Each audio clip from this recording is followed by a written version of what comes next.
Yan mga Pinoy, at naggawa na pala ako ng natin, ng lalagyan ng ating mga sisiw mamaya kasi meron tayong meet up. Kaya yan, naka-prepare na. So 10 yung order sa atin papunta ng Cabanatuan City. At nandito mga Pinoy yung kukuhanin sa atin mamaya. 10 yan na 1 month old.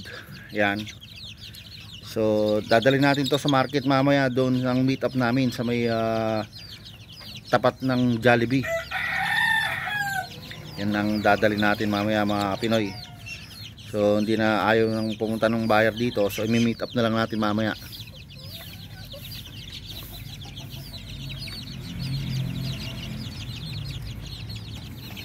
At meron pa naman tayo dito sa may kabila. Ito, yung iba rito mga Pinoy, nakuha na kasi yung iba.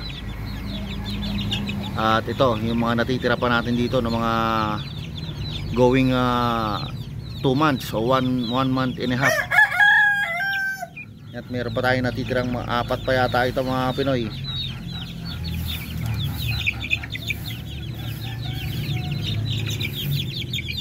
Tapos may cobra po dyan. Tapos isang native. Yan. Mga pinakakawalan ko naman po yung iba dyan na pangkwan, yung hindi po darag. Ginagawa natin yan na scavenger sa baba. Tapos pag malaki na, at least meron tayong pangkatay.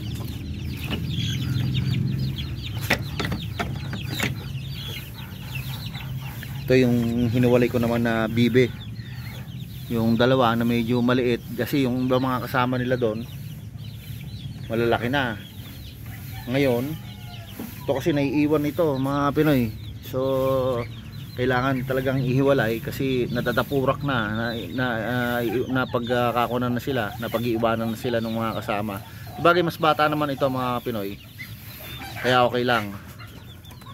Ngayon pag nakaseparate na silang ganyan at solo na nila yung pagkain, talagang mas mabilis po yung lalaki. Ayan, at napakain natin ng dry na wet feeding. Ginagamitan natin ng Integra 2. Yan ang binibigay ko sa kanila para mas mabilis sila lumaki. Tapos hindi tayo nagpapawala ng tubig.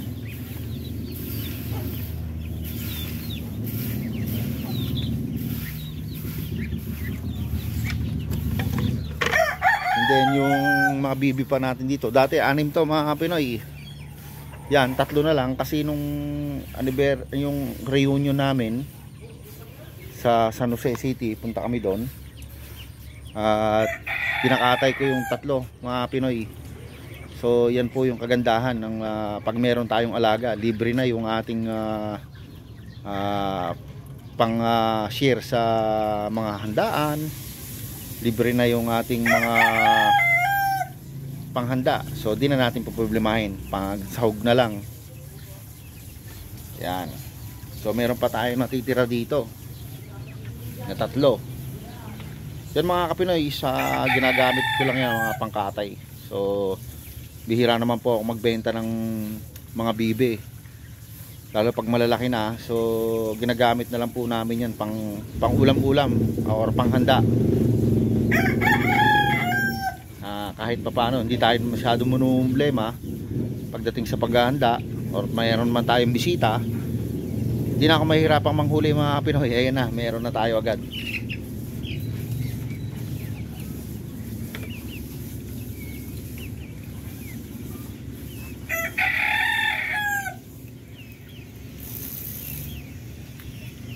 Yung mga scavenger natin na nasa labas. Yan pa, isa pang pangkatay mga Pinoy. Bagsak kasi yung pakpak nito. So yan, pwede ko itong pangkatay. At marami pa tayong nangingitlog dito mga Pinoy. So marapit na rin mapisa ito. Ang dami pong itlog mga Pinoy niya, no? Lahat po ng bibi natin na inahin may itlog. At parang nasa 70 po lahat ng itlog na to. 3 butas yan mga Pinoy. Lahat po yan, puno po yan ng itlog. Manok at saka po yung mga bibi natin. Yan, tingnan mga Pinoy. Ang dami. Oh. Ayan, oh. Siguro nasa 30 to Pinoy. Yan. Nasa 30 po yan. Tapos dito sa kabila, ang bibe. Bibit manok naman to mga Pinoy. Yan o. Bibe tsaka manok. Tapos dito sa kabila, hindi ko na masilip mga Pinoy. Kasi dami nila dito. Yan o, dalawa po sila dyan nakaupo. Yan mga malalaking kuha natin, mga barako.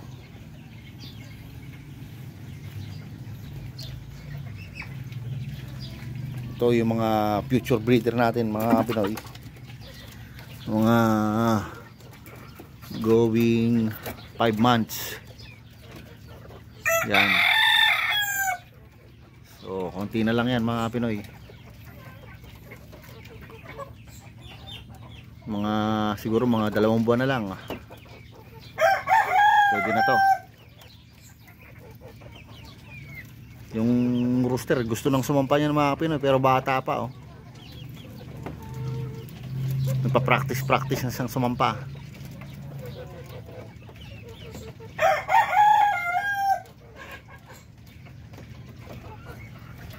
Yan, di pa tayo dito mga Pinoy sa kabila. Ito yung ating mga breeder. Yan, ito talagang nakakuha na tayo ng mga dito mga Pinoy. Nakakuha na tayo dito ng mga itlog na iba po maliliit pa. Kasi kagandahan pa lang nito mga Pinoy is nasa 7 months to 8 months pa lang itong mga breeder natin na to. Bagong bago lang mga to mga Pinoy. Kaya yung ibang mga itlog is maliliit pa. Tingnan mo mga Pinoy, yung lalaki ng mga hen namin dito tsaka mga rooster oh. Oh. Malalaki po yung mga hen namin na yan oh. Yung pong iba kong hen kasi dito na nasa baba is maliliit lang. Ito talagang malalaki.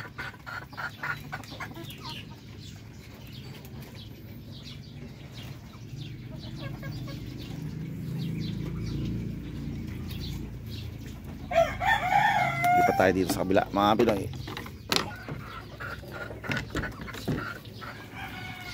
Ito na yung mga bibi natin dito, malalaki na rin. Yan, ito yung sinasabi ko sa inyo mga Pinoy, yung kasama ng dalawa ron. Yan. So karamihan dito mga itim. Kasi ang tatay nila black at saka po yung gray. Yan, mga rare color po yan. Ang bibi po talaga napakalakas sa tubig. Kalalagay ko lang po yan mga Pinoy. Yan, ubos agad. Bagay marami po ito eh. 11 po itong kuwan na to. Nandito sa isang kulungan na to. Pagka medyo malaki-laki na siguro mga kuwan pa, mga ilang weeks pa, ibababa ko na iba rito na malalaki.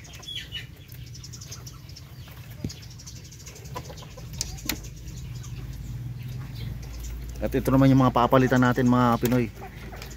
Papalitan natin yung mga hen na yan. Yan. Yung rooster iwanan po natin yan. Hindi po natin ibebenta yung rooster na yan mga Pinoy. Kasi pang standby kayo, bata pa po yung rooster na yan. Kaya iwanan po natin yan. Yung 2 hen lang po ang papalitan natin dyan.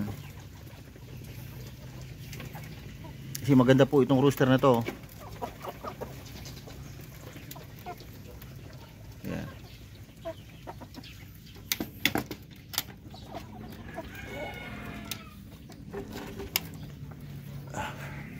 Saka po ito kahapon mga Pinoy, nagkatay po kami dito kahapon ng isang hen na talagang matanda na.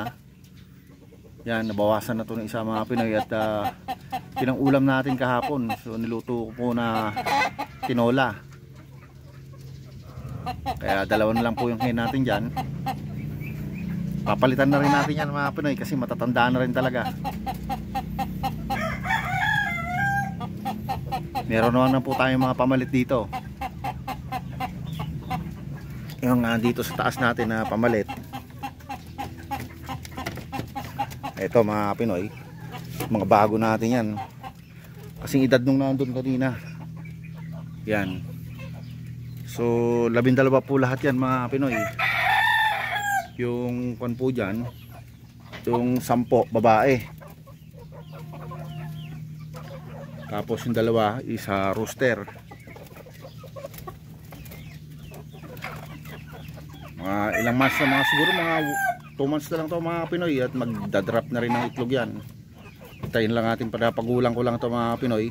At nagpagawa po ako kahapon ng kulungan kasi si-separate po natin yung kwan dyan, yung limang hen, tsaka po yung isang rooster. Lalagay po natin yan sa isang kulungan lang. Kaya po nagpagawa po tayo ng isang malaking kulungan pa. So pagka kinulang pa po is mag-additional pa po tayo ng isang kulungan.